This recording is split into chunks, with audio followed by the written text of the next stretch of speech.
Agora, se a gente, ao invés de usar um repositório de backup normal, com Vim, a gente usar um Pure Storage com Vim, nós vamos manter o RPO de 24 horas, porque foi a frequência com que tu fez o backup. Tu sabe qual é o RTO com Pure Storage Vim? Minutos? Poucos minutos. Leva 2 minutos. 2 minutos. Fala de novo. Vou falar só mais uma vez que é para te gravar. 2 minutos para subir 50 VMs de cada vez. E o que tu me perguntou antes? Tu começou o podcast falando do quê? Recuperação em escala. Eu ia bater nisso. Gente, é isso. É isso. Voltar 50. Agora no 12 é 100 VMs a mais, cada 2 minutos. Marcon, tem um ponto interessante que é construindo um ambiente onde eu, por exemplo, uso snaps da minha produção e eu tenho uma cópia secundária num segundo Pure Storage, eu ainda posso optar. Eu quero restaurar do snap da produção, eu quero restaurar do secundário, ou eu quero fazer dos dois ao mesmo tempo. Ninguém impede isso. Então, a escala é muito alta. É muito alta. Uma coisa é recuperar 1, 2, 3 máquinas virtuais instantaneamente. Né? O pessoal Subir brinca, 200, o pessoal 500 brinca, é outra história. Tem gente dizendo que recuperação instantânea é novidade de mercado. Né? A Vim faz isso desde 2011. Então, a Pure faz isso com a Vim desde 2015. Tem 10 anos. Sim. Aí qual é a diferença? A diferença é a performance da infraestrutura que está por baixo. Uhum. E enquanto a gente falava que backup, Marcon, vamos fazer essa pergunta pro Spin, porque o Spin ele era uma pessoa que tem muita experiência. Ele é sênior, né? Sim, mas ele estava no lado negro da força, né? Exatamente.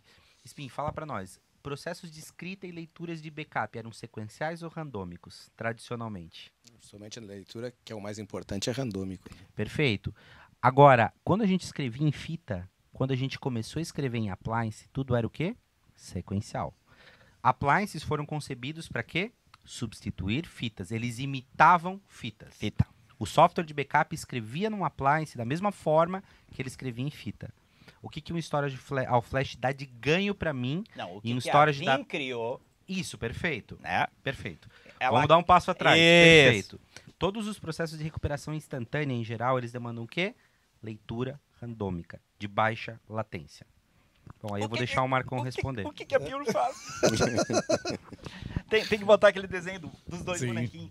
Então, isso é um tremendo ganho quando a gente fala em poder fazer esses processos de operação em escala. E o que a gente reduz no final do dia? RTO do cliente. Wagner, qual a recomendação no caso de um ataque? Vai lá e apaga tudo que está criptografado e faz o restore em cima? Não. O que é para fazer? Precisa do ambiente para fazer análise, né? Análise forense, Até investigar. porque se tu não conseguir recuperar o backup, tu vai ter que pagar o resgate, né? Isso. Inclusive, a gente estava conversando também sobre seguros, né? Se tu quer receber o prêmio do seguro, tu precisa apresentar a investigação. A evidência. Né? Então, assim, se tu vai voltar em cima, tu não vai ter como receber, como Aqui, investigar, meu amigo né? Wagner, vem a pergunta. Então, a recomendação, tu como especialista, foi atacado, vai lá, faz shutdown de tudo, deixa lá quietinho, não mexe em nada, porque se tu mexer num bit de um arquivo que tiver lá e ele mudar o hash, mesmo que tu pague o resgate, não vai voltar, né? Não vai. Então, a primeira coisa a ser feita no ataque é shutdown em tudo, isola o ambiente inteiro para o hacker não fazer mais nada, o cybercriminal agora, né? Não fazer mais nada no ambiente, e aí tu vai começar a recuperar. Vamos lá, já que o Henrique gosta de número, 80% dos clientes não tem espaço no storage atual deles para fazer o restore do backup. Eu acho que você está sendo bem otimista. Eu fui né? otimista. Eu fui otimista. Eu tenho um ponto calma, segura o tchan aí, O Henrique fala demais. É o que o podcast que eu menos o Henrique falo. fala demais. Esse é meu primeiro, tô só aprendendo aqui. Caladinho. Se tu não te impor, o Henrique não te deixa falar, entendeu? Eu tô vendo. Henrique, aqui vem o ponto. Quando a gente pensa nesse cenário, peraí, mesmo que eu tenha um backup para voltar, eu vou voltar para onde? Onde é que o cara vai? Vai lá na Gimmer, vai comprar disco Nearline para botar na empresa dele? Porque ele não vai conseguir comprar um storage e receber isso em menos de 3 meses. Não tem. Se o cara não tem espaço em disco para voltar, ferrou. Qual a magia negra que a gente faz com o Vim? O cara pega o repositório de backup que está no Pure com o Vim e ele não faz restore. Sim, Sobe as Ele leis. dá play nos servidores direto do Pure com Vim. E isto... Detalhe, podendo isolar isso se ele quiser primeiramente, pode botar por lá tratar tudo, isso né? Direto. primeiramente. Mas- Existem N mecanismos que permitem que a gente, se necessário, higienize esse ambiente antes de trazer ele de volta para a produção. Ah, e, de sim, novo, sim. sem afetar o dado sem que está afetar lá, o dado que está lá. que precisa ficar como está para uma análise, como você falou. Não Wagner. só precisa ficar lá como está, como pode ser visto em paralelo, porque ele está Sim, lá sem isolado.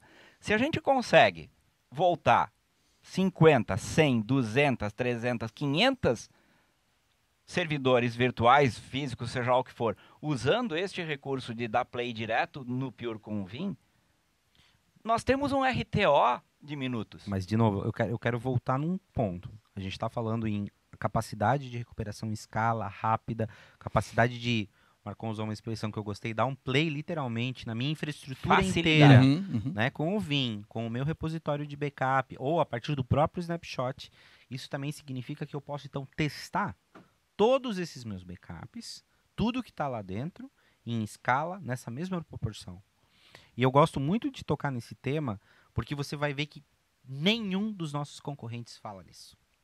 Ninguém fala. É o caso Porque da... não é fácil fazer e porque ninguém faz.